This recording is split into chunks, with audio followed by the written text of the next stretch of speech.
Bienvenue sur Nouvelles et Tendances, votre source incontournable pour rester informé des actualités et tendances qui façonnent notre monde. Ici, nous explorons les sujets qui comptent vraiment, avec des analyses claires et des perspectives uniques. Abonnez-vous à notre chaîne et n'oubliez pas d'activer la cloche pour recevoir toutes les notifications en temps réel. Rejoignez-nous et restez toujours à jour avec les informations qui font la différence. Les origines du Covid-19 continuent de faire l'objet d'un débat intense. La CIA a récemment publié une évaluation mise à jour sur la question. Ils pensent maintenant qu'une fuite de laboratoire est l'origine la plus probable. Cela représente un changement significatif par rapport aux évaluations précédentes. Cependant, il est important de noter que leur confiance dans cette conclusion est faible. Ce manque de certitude découle d'un certain nombre de facteurs.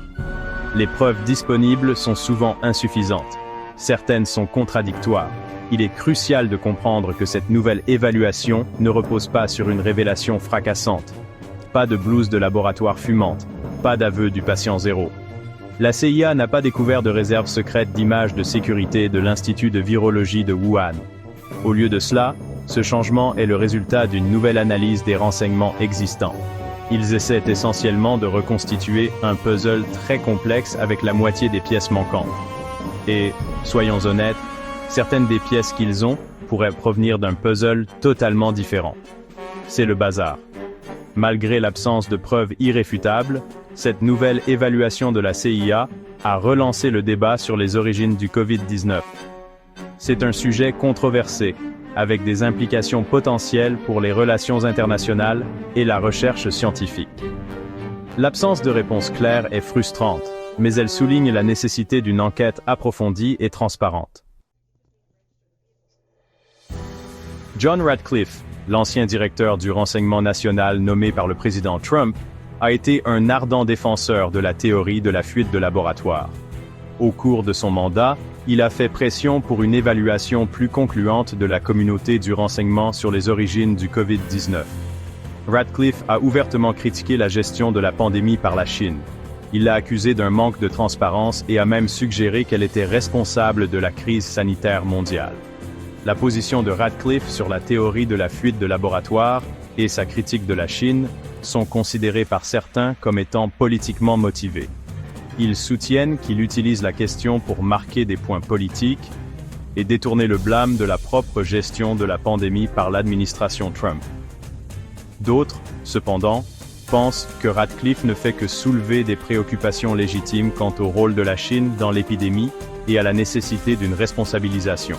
La communauté du renseignement, sous la direction de Ratcliffe, a été chargée de fournir une évaluation plus définitive sur les origines du Covid-19.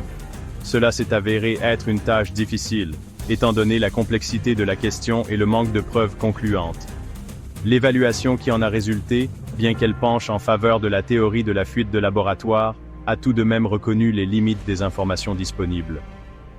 L'influence de Ratcliffe sur l'évaluation des origines du Covid-19 par la communauté du renseignement est indéniable. Son soutien vocal à la théorie de la fuite de laboratoire et sa critique de la Chine ont façonné le débat entourant la pandémie. La question de savoir si sa position est motivée par une véritable préoccupation ou par des motivations politiques reste un point de discorde. Malgré cette nouvelle évaluation de la CIA, la communauté du renseignement reste divisée sur les origines du Covid-19.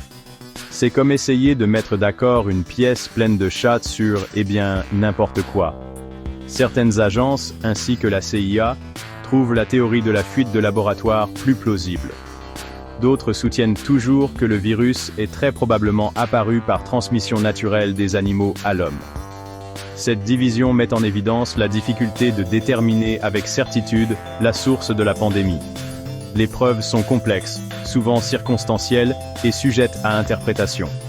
C'est comme essayer de résoudre un meurtre mystérieux où les seuls indices sont un donut à moitié mangé et une note énigmatique écrite à l'encre invisible.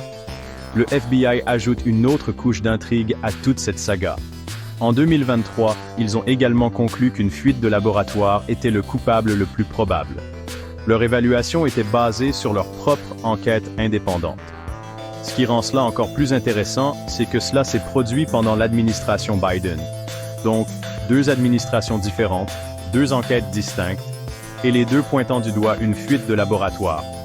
L'absence de consensus au sein de la communauté du renseignement souligne la nécessité de poursuivre l'enquête sur les origines du Covid-19. Ce n'est que par un examen approfondi et impartial de toutes les preuves disponibles que nous pouvons espérer mieux comprendre comment cette pandémie a commencé.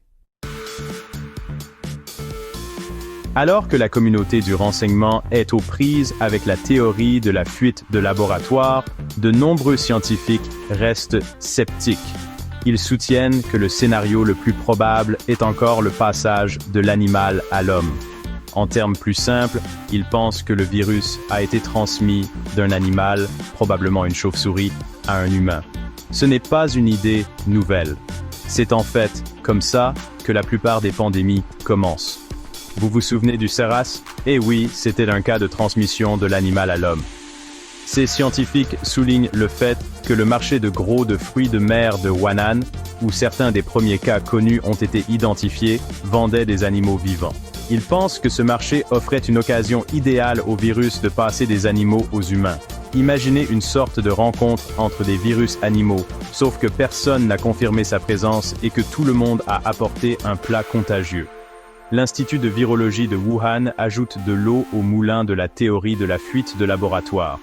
Il s'agit d'un centre de recherche situé, vous l'avez deviné, à Wuhan, en Chine. Et qu'est-ce qu'ils y étudiaient? Les coronavirus, plus précisément, les coronavirus de chauve-souris. Maintenant, avant de tirer des conclusions hâtives, il est important de noter que la proximité du marché et la recherche sur les coronavirus n'équivalent pas à la culpabilité. Cependant, le manque de coopération des autorités chinoises a rendu difficile l'enquête approfondie sur ces allégations. Ce manque de transparence n'a fait qu'alimenter les soupçons et entraver les efforts visant à faire la lumière sur les origines de cette pandémie. Le débat en cours sur les origines du Covid-19 met en lumière l'intersection de la science et de la politique. Il est crucial de percer le mystère de l'émergence de ce virus. Il ne s'agit pas seulement de désigner un coupable. Comprendre comment les pandémies commencent est le meilleur moyen de les empêcher de se reproduire.